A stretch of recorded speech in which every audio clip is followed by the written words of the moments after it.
Okay, I just want to talk a little bit about Ballerina WebSub Hub and WebSub itself because I've been getting a lot of questions recently. So the breakdown of this discussion is something like this. First, we'll talk about WebSub, as in what is WebSub, and then we'll talk a little bit about benefits of WebSub, and then we'll see how you can use Ballerina WebSub Hub to enable WebSub deployments in your environment. Okay, so let's start with introduction to WebSub. To talk about WebSub, we just need to first talk about event-driven architecture. We call it EDA as well.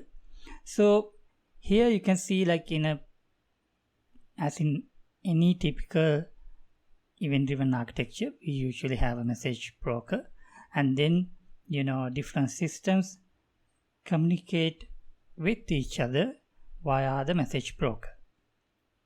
Say P1 wants to communicate with C3, so in that case P1 just produces a message to the message broker, and then C3 can consume that message asynchronously. So this is how a typical event-driven architecture looks like. Here for the message broker you may use Kafka, IBM, RabbitMQ, anything like that. So if you are using Kafka, both producer and consumer has to use Kafka clients, and Kafka has its own protocol to communicate between the server and the client. If you are using RabbitMQ, in that case producer and the consumer has to use RabbitMQ clients, and if you are using RabbitMQ clients, it will underneath use AMQP as the communication protocol.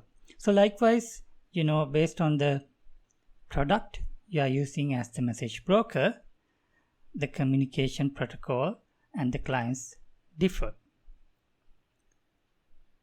But let's say you don't want to show the message broker details to your consumers. Instead, you just want them to consume using the HTTP protocol. Here you can see we have C5, which is another system, but the difference is this system is actually using HTTP to consume messages from your event-driven system. So WebSub is about how to enable this. So WebSub sort of standardize the way the consumers should behave and what are the ways in which consumers can subscribe, consume, and acknowledge messages. So if we look at the WebSub specification, it's an open standard for distributed PubSub communication. It is based on HTTP, as you guys already know, and as in any event-driven architecture, this specification also talks about publisher, subscriber, and the hub itself. So Ballerina provides libraries for each of these roles. Ballerina provides a publisher, and it provides a subscriber library, which is a webhook, and it also provides a library to implement your own WebSub Hub. We'll talk about this in a minute. Additionally, if you're interested in the specification, of course you can just go through this link. I won't be going through it just to save time. So what's the benefit of WebSub? Now that you consume messages using HTTP protocol with a well-defined standard, what benefits you get from doing that? So the first benefit I would say, you can extend your EDA over the internet. Because if you look at the building blocks of WebSub Hub, which are URL and HTTP, and if you look at the building blocks of internet, they are again URL, HTTP, and hyperlinks. So if you forget about hyperlinks for a second, both building blocks are the same. Therefore, it is a good fit for the internet. Here you can see like C5, again a consumer, consumes via the internet just using HTTP protocol. So the other thing is it promotes interoperability. As I said earlier, based on the message broker, the client types differ. But if you just use WebSub, that internal detail is confined into your deployment, and all the other consumers don't need to bother about that internal detail. They can just consume using WebSub itself, regardless of the system they are connecting to. And the last thing I would say, like, you can use HTTP for EDA too, as we've been discussing all the way. Like here you can see in a typical deployment you would have request response style of communication, and also you would have asynchronous type of communication using some type of message broker. So usually for request response style of communication, we still use HTTP within your system as well as outside of your system. What I meant by system is your deployment. And for event-driven deployments, for instance, if you want produce a consumer type of asynchronous deployment, in that case also now you can use HTTP to enable that communication. So that basically means you are using HTTP in your entire deployment. So that makes debugging your system easy, understanding your system easy, because now you just use one protocol for your entire system. So those are 3 benefits I just wanted to discuss. So now let's see how you can have a WebSub deployment in your environment. In order to have a WebSub deployment, the first thing you need to have is a WebSub Hub. So it would look like this when you have a WebSub Hub in your deployment. Here you can see consumers are consuming messages using HTTP. So these consumers are usually webhooks. Ballerina provide a library to subscribe and consume messages using webhooks. And on the left hand side you can see these producers are in gray color. That is because WebSub specification does not talk about producers. Therefore, that part is covered by Ballerina WebSub Hub specification.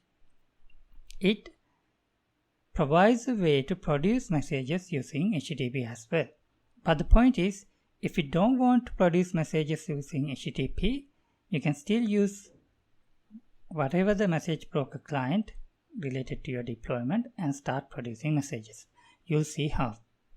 But for now, just keep in mind that WebSub specification mostly focuses on consuming messages. Therefore, producing messages part is covered by a Ballerina specification provided by Ballerina WebSub Hub library. Right. So if we focus about Ballerina WebSub Hub, it would look something like this. What it does is it takes a message broker and wraps that with a thin layer of Ballerina code. Here you can see there are a lot of similarities between a usual event-driven deployment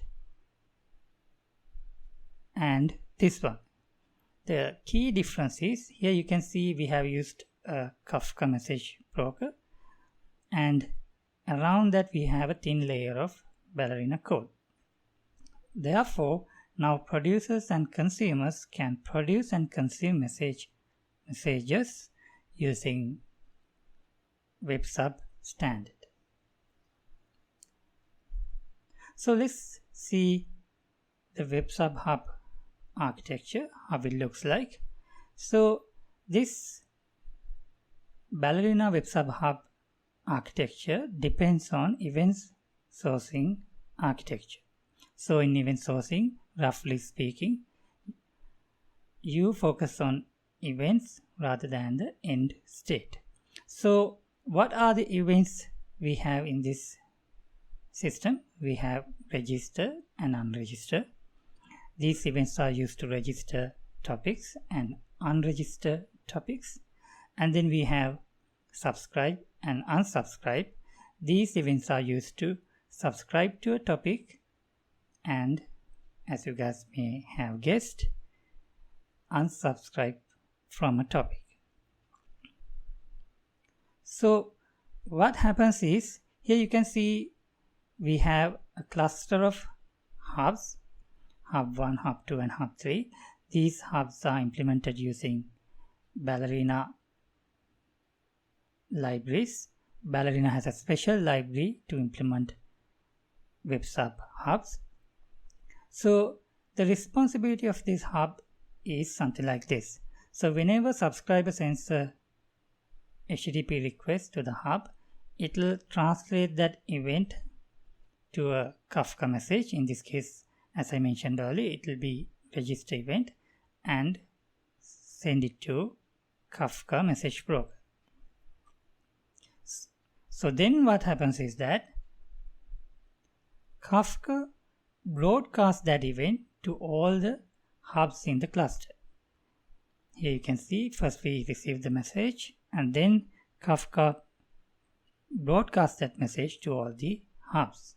So that's how hubs maintain an identical state between each hub in the cluster.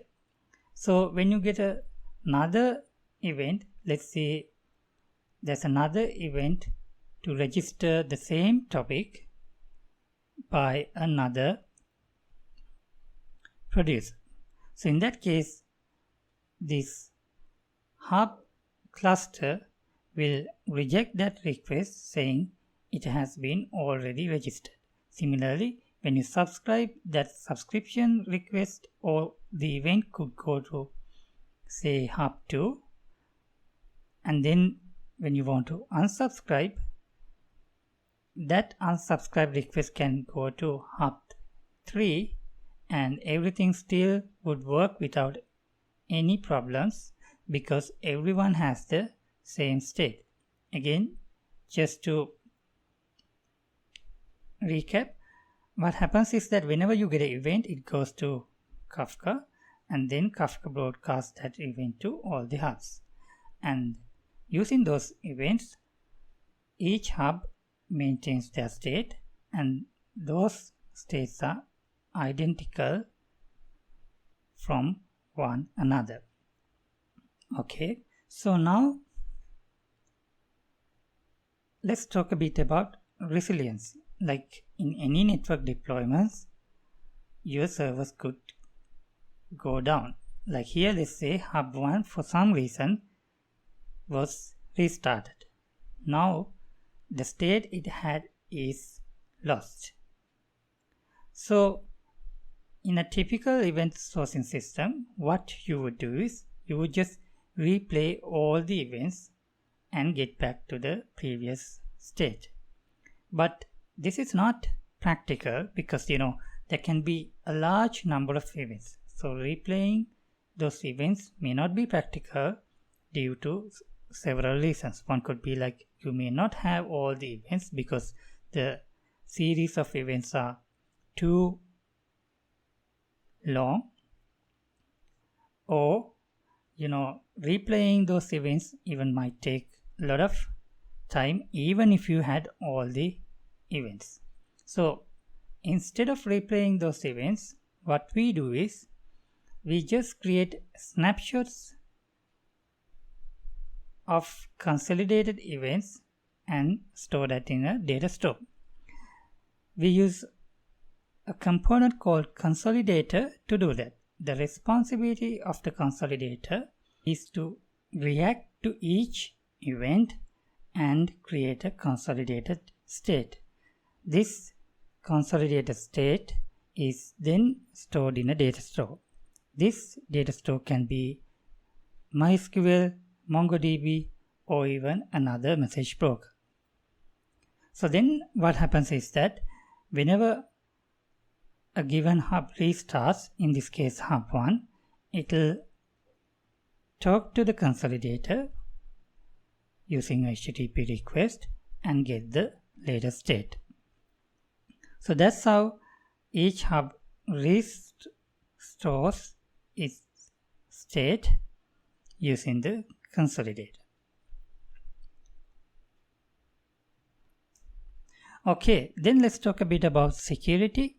So WebSub specification itself discusses about a little bit of security, but in addition to that, if you want more fine-grained security, you can use an IDP.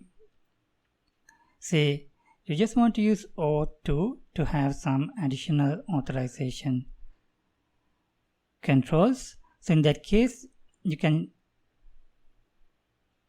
plug or configure the Ballerina WebSub Hub to communicate to some other IDP and add those additional security constraints. So this IDP can be anything. In the case of Ballerina WebSub Hub, we have used WSO2 identity server to add those additional security. So in summary, we talked about few things. We talked about how Ballerina WebSub Hub works using event sourcing, and then we talked about the resiliency aspect of it. So how it restores the state in case there is a failure, and then we talked about adding additional security. So if you look at the overall picture, it would look something like this. Here you can see we have the Kafka as the data store for both hub and the consolidator. And here you can see like consolidator is storing its state in Kafka. But if you want, you can have anything here. Hub is storing its events in Kafka again. In this case, it must definitely be a message broker. So in this case, we have used Kafka, but it can be anything. And here you can see the IDP and the relationship it has with the hub. So that's a high-level discussion of this WebSub Hub architecture and how it works. So this hub has been used to do 3 million requests per day. So with that, I would like to end this discussion. Like if you have any questions, do let us know.